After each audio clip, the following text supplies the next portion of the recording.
दोस्तों, क्या आपके भी घुटने में दर्द रहता है? क्या आप भी जब सीढ़ियाँ चढ़ते हैं तो बहुत ज़्यादा दर्द होता है, या फिर मॉर्निंग वॉक पे चलते हैं, या फिर कुछ दूर तक चल लेते हैं तो काफ़ी दर्द होने लगता है, या फिर रात में कभी-कभी आप सो कर के उठते हैं, उस समय काफ़ी स्टिफनेस रहता है घुटने में, या फिर आपने पहले कभी इस डॉक्टर को दिखाया है जिसमें कि घुटने का आपको ऑपरेशन बता दिया गया है और आप नहीं चाहते हैं कि ऑपरेशन कराएँ। तो आज जो मैं एक्सरसाइज़ बताने जा रहा हूँ उसको अगर आप 10 से 15 दिन कर लेते हैं तो आप काफ़ी कम महसूस कर सकेंगे दर्द को, और उससे लगातार आप 30 से 40 दिन या 45 दिन कर लेते हैं तो मैं समझता हूँ कि आप अपने घुटने के रिप्लेसमेंट से बचा सकते हैं। तो वीडियो को बिल्कुल अंत तक देखिएगा और इसे अप्लाई ज़रूर कीजिएगा, इसका उपयोग ज़रूर कीजिएगा। मैं समझता हूँ थोड़ा-सा एक्सरसाइज़ करना कठिन हो जाती है हर एक व्यक्ति के रूटीन में, लेकिन एक्सरसाइज़ आखिर मुझे ऑपरेशन के बाद भी कराना ही पड़ेगा, तो क्यों ना मैं पहले 1-2 महीना एक्सरसाइज़ करके देख लूँ। अगर हो सके कि मेरा घुटने का ऑपरेशन बच सकता है, तो आप ज़रूर इसको ट्राई करें। नमस्कार दोस्तों, मेरा नाम डॉक्टर मुकेश कुमार और आप देख रहे हैं संजीवनी हेल्थ सॉल्यूशन। थोड़ा-सा मैं घुटने का मॉडल के रूप में आपको पहले समझा देता हूँ ताकि आपको यह समझ में आएगा कि आपके एक्स-रे में जो प्रॉब्लम है, वह मैं सही से डिफाइन कर रहा हूँ कि नहीं। अगर यह आप समझ लिए ना, तो मैं समझता हूँ कि आप एक्सरसाइज़ जो करेंगे तो आपके दिमाग में ये थॉट चलते रहेगा कि हमको यह एक्सरसाइज़ करने से हमें क्या फ़ायदा होगा। ठीक है? तो मॉडल में हम जब समझेंगे तो यह हमारा दाहिना घुटना का मॉडल है। यह मॉडल में आप देखेंगे कि हमारा जो पतला वाला हड्डी होता है, दाहिना घुटना में दाहिने तरफ होता है, बायाँ घुटना में बायाँ तरफ होता है। तो ये दाहिना घुटना का है। इसका मेडियल साइड यानी कि इनर साइड ये कहलाता है, ये मेडियल साइड कहलाता है, ठीक है? इस मेडियल साइड में ही हमारे दोनों हड्डियों के बीच में जो गैप होती है, उसमें कमी आ जाती है। बहुत सारे लोग कहते हैं कि सर गैप हमारा बढ़ गया है, ऐसा नहीं होता है। गैप में कमी आ जाती है, वह बहुत सा कारण होता है। ओवर यूज़ कर रहे हैं, बॉडी वेट ज़्यादा है इसकी वजह से। तो यह गैप की कमी को हम पूरा करेंगे यानी कि बढ़ाएँगे, और यहाँ पर जो साइनोवियल फ्लूइड होता है यानी कि कार्टिलेज जो होता है, उसको हम रीजनरेट करेंगे। कैसे करेंगे वह मैं सब बताऊँगा। देखिए, हमारे इस गैप को बढ़ाने के लिए एक्सरसाइज करना ज़रूरी है, क्योंकि कोई भी आज तक ऐसा दवा नहीं निकला है जो हमारे हड्डियों के बीच में जो गैप में कमी हुई है उसको बढ़ा सके। इसको हम सिर्फ़ और सिर्फ़ एक्सरसाइज करके ही बढ़ा सकते हैं। बहुत सारे डॉक्टर बोल देते हैं कि एक्सरसाइज से या फिर किसी तरह से वो गैप नहीं बढ़ सकता, लेकिन मैं देखा हूँ जो 70 साल के, 64 साल के या 62 साल के भी व्यक्ति हैं, वह भी एक्सरसाइज करके अपने घुटने के इस गैप को बढ़ाए हैं और अपने दर्द को कम किए हैं। ठीक है? तो इसको हम देखने के लिए एक्स-रे में देख सकते हैं। आप एक्स-रे में देखेंगे तो मेडियल साइड में आपके दोनों हड्डियाँ आपस में चाहे तो सट रही होगी या फिर स्पेस में कमी हुई होगी। आप देखेंगे तो समझ में आएगा। तो हमें इसके अंदर जो साइनोवियल फ्लूइड होता है उसको भी रीजनरेट करना है और गैप को भी बढ़ाना है। गैप बढ़ाने के लिए सबसे पहले हमारा जो यहाँ पर के मसल्स होता है ना, यानी कि घुटने के पास जो हमारा इस एरिया में मसल्स होता है, इस एरिया के मसल्स को भी मजबूत बनाना है। इस एरिया के मसल्स को भी मजबूत बनाना है, तभी यह संभव है कि हम अपने घुटने के गैप को बढ़ा सकेंगे। इसको करने के लिए मैंने बहुत सारे वीडियो में बता रखा है कि हमें क्या कौन-कौन सा एक्सरसाइज करना चाहिए। आप एक पैर को मैं करके दिखा रहा हूँ ताकि आप समझ सकें। हम अपने पैर को सीधा कर लेंगे और सीधा करने के बाद अपने पैर को जहाँ तक हो सके मैं अपने तरफ पंजे को खींचने की कोशिश करूँगा, ठीक है? इस तरह से खींचा आगे, ठीक है? मैं हल्का-सा बता रहा हूँ, थोड़ा-थोड़ा बता रहा हूँ ताकि आप इसे घर पे इत्मीनान से पूरे रिपीटेशन के साथ करें। इसको हमको कम से कम 30 से 50 रिपीटेशन आगे-पीछे कर लेना है। उसके बाद कोई भी छोटा-सा पिल्लो होगा या टॉवेल होगा, उसको मैं थोड़ा-सा उठा लिया हूँ ताकि मेरा एड़ी जो है ना, यानी कि एंकल है, वह ऊपर उठा रहे। उसके बाद अपने एंकल को इस तरह से क्लॉकवाइज़ 10 टाइम्स करेंगे और एंटी क्लॉकवाइज़ 10 टाइम्स करेंगे। ठीक है? इस तरह से हमें क्लॉकवाइज़ और एंटी क्लॉकवाइज़ भी रिपीटेशन हमको करना है, कम से कम 40 से 50 बार कर लें। जितना आप समय दे सकें इसको, जितना ज़्यादा करेंगे उतना ज़्यादा फायदा होगा। इससे क्या होगा, हमारे इस मसल्स में और इस मसल्स में काफ़ी मजबूती आएगी, ठीक है? उसके बाद हमें एक एक्सरसाइज करना होगा जिससे हमारा गैप बढ़ेगा। वह गैप बढ़ाने के लिए सबसे महत्वपूर्ण है कि हम अपने घुटने के अंदर कंप्लीटली ऊपर साइड में, बिल्कुल ऊपर साइड में इसको इस तरह से रख करके हम अपने घुटने को पीछे अपने शरीर के तरफ लाने की कोशिश करेंगे, और जितना तक आ गया मैं अपने पैर को नीचे रख दिया। उसके बाद हम कोशिश करेंगे हम अपना बॉडी वेट इस पर, अपना शरीर उठा करके बॉडी वेट धीरे-धीरे इस पर देंगे और थोड़ा-सा आगे झुकने की कोशिश करेंगे, ठीक है? और इसको हम आगे बढ़ाने की कोशिश करेंगे। अब देखिए इसमें क्या हो रहा है, हमारा यहाँ पर जो गैप था, वह बढ़ रहा है। अब ये ऐसा नहीं कि हाँ, एक दिन किया और गैप बढ़ गया। यह गैप हमें 2 साल, 3 साल, 4 साल के बाद उतना कम हो गया है, तो हमें कम से कम 1 महीना का समय देना पड़ेगा, 15 से 20 दिन का समय देना पड़ेगा। गैप में थोड़ा-सा भी, जो गैप है ना हमारा, थोड़ा-सा ही बढ़ेगा ना, तो दर्द आपका उसी दिन से कम होना शुरू होगा, और यह कम होने के लिए कम से कम 5 दिन, 6 दिन, 10 दिन करेंगे तभी हो सकेगा। ठीक है? इत्मीनान से कर सकते हैं। इससे भी आप 10 बार, 15 बार, 20 बार, जितना देर में आप थक जाएँ कर लें। ज़्यादा दर्द अगर होने लगा तो नॉर्मली कर सकते हैं। हाँ, ये एक चीज़ और कर सकते हैं, आपको लॉन्ग टर्म से अगर घुटने में दर्द रहता है और आप यहाँ पर घुटने में स्वेलिंग भी हो जाता है, जो बाहर से दिखता भी है और कभी-कभी नहीं भी दिखता है, तो आप ऐसा कर सकते हैं, एक्सरसाइज करने से पहले जैतून का तेल इसको लगा लिए। जैतून का तेल, अभी गर्मी का दिन है, फिर भी मैं कहता हूँ कि हीटिंग पैड से आप इसको सेक सकते हैं। क्यों? क्योंकि गर्मी के दिन में भी हीटिंग पैड का उपयोग कर रहे हैं और हम लगभग 100-200 लोगों को अभी करवा रहे हैं और सभी को बहुत बेनिफिट है। बहुत बेनिफिट है, इसलिए मैं कहता हूँ कि हीटिंग पैड से भी सेकाई कर लें, उसके बाद एक्सरसाइज करें। ये तीनों 4 एक्सरसाइज जो बताया, ये एक्सरसाइज हम सभी करेंगे। इसके बाद मैं 2 एक्सरसाइज और बताऊंगा। इसके पहले थोड़ा-सा मैं बता दूं कि हमारे घुटने के बीच में जो गैप की कमी हुई है, और गैप की कमी होने के साथ-साथ हमारे जो यहाँ पर साइनोवियल फ्लूइड होता है, या फिर हमारे ऊपर यानी कि फीमर वाले पार्ट में, यानी कि फीमर के लोअर पार्ट में यहाँ पर जो आर्टिकुलर कार्टिलेज की कमी हो जाती है, जिसमें चिपचिपापन रहता है, वह हमें रगड़ खाने से बचाता है। तो उसको हम रीजनरेट करने के लिए क्या कर सकते हैं?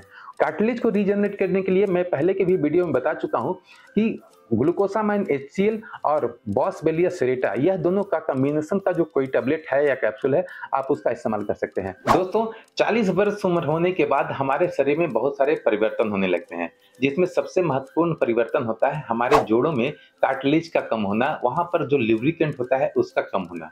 और खास करके असर जब हमको दिखता है, वह होता है हमारे घुटने पर जो कार्टिलेज होता है वह भी कम होने लगता है, जिसके वजह से हमारे घुटने में दर्द होने लगता है, चलने में कठिनाइयां होती हैं, सीढ़ियां चढ़ने में तकलीफ होती है, ज्यादा देर खड़े रहते हैं तो तकलीफ होने लगती है। तो अब आज मैं आपको एक ऐसे प्रोडक्ट के बारे में बताने जा रहा हूं जो कम्प्लीटली हर्बल है, फूड सप्लीमेंट है, डाइटरी सप्लीमेंट है और शुद्ध शाकाहारी है। इसे खाकर आप अपने घुटने के कार्टिलेज को बढ़ा सकते हैं, रीजनरेट कर सकते हैं और वहां पर जो दर्द हो रहा था उसे आप कम कर सकते हैं, ठीक कर सकते हैं। उस प्रोडक्ट का नाम है फाइटका फ्लैक्सी मूव। फाइटका हेल्थ केयर प्रोडक्ट का फ्लैक्सी मूव, जिसमें कि ग्लूकोसामाइन HCl, बॉसवेलिया सेरेटा और रोज हिप पाउडर एक्सट्रैक्ट तीनों इंग्रेडिएंट शामिल है। आप जानते होंगे कि ग्लूकोसामाइन HCl और बॉसवेलिया सेरेटा, यह दोनों हमारे घुटने में कार्टिलेज की कमी को पूरा करता है, रिपेयर करता है और उसे रीजनरेट करने में मदद करता है। वहीं पर रोज हिप पाउडर एक्सट्रैक्ट, जिसमें कि एंटी इंफ्लेमेटरी और एंटीऑक्सीडेंट प्रॉपर्टी पाया जाता है, उसके वजह से हमारे घुटने में जो इंटरनल स्वेलिंग होती है या फिर एक्सटर्नल जो स्वेलिंग होती है, उसको वह कम करने में मदद करता है। इसी की वजह से हमारे घुटने का मोबिलिटी और फ्लेक्सिबिलिटी भी बढ़ जाता है। एंटी इंफ्लेमेटरी और एंटीऑक्सीडेंट के वजह से हमारे घुटने में जो स्टिफनेस होता है, जो सोरनेस होता है, वह भी कम होता है।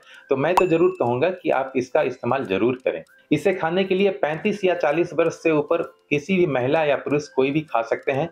1 टैबलेट सुबह और 1 टैबलेट शाम खाना होता है। इसे 1 महीना तक लगातार खाएं और अगर आप 3 महीने तक खा लेते हैं तो और भी ज्यादा अच्छा है। वैसे प्रेग्नेंट लेडी या लैक्टेटिंग मदर इसे खाने से पहले एक बार अपने डाइटिशियन से जरूर सलाह लें। इसे खरीदने के लिए आप Amazon या फ्लिपकार्ट किसी भी वेबसाइट पर जाकर के खरीद सकते हैं। वैसे इनके खुद का वेबसाइट www.fitka.com पर अगर जाते हैं और वहां से परचेज करते हैं तो आपको 10% एक्स्ट्रा डिस्काउंट भी मिल जाता है। इसके सारे लिंक डिस्क्रिप्शन बॉक्स में और पिन कमेंट में दे दिया गया है, ताकि आप भी अगर इसे खरीदना चाहते हैं तो वहां पर चेकआउट कर सकते हैं, खरीद सकते हैं और अपने घुटने के कार्टिलेज को रीजनरेट कर सकते हैं। वहां पर जो फ्लेक्सिबिलिटी और मोबिलिटी की कमी हो गई थी उसको आप पूरा कर सकते हैं। दोस्तों, प्रोडक्ट तो हमने देख लिया, अब हम देखते हैं कि कौन कौन सा एक्सरसाइज और मुझे करना चाहिए जिससे कि हम अपने घुटने के दर्द को 100% ठीक कर सकें।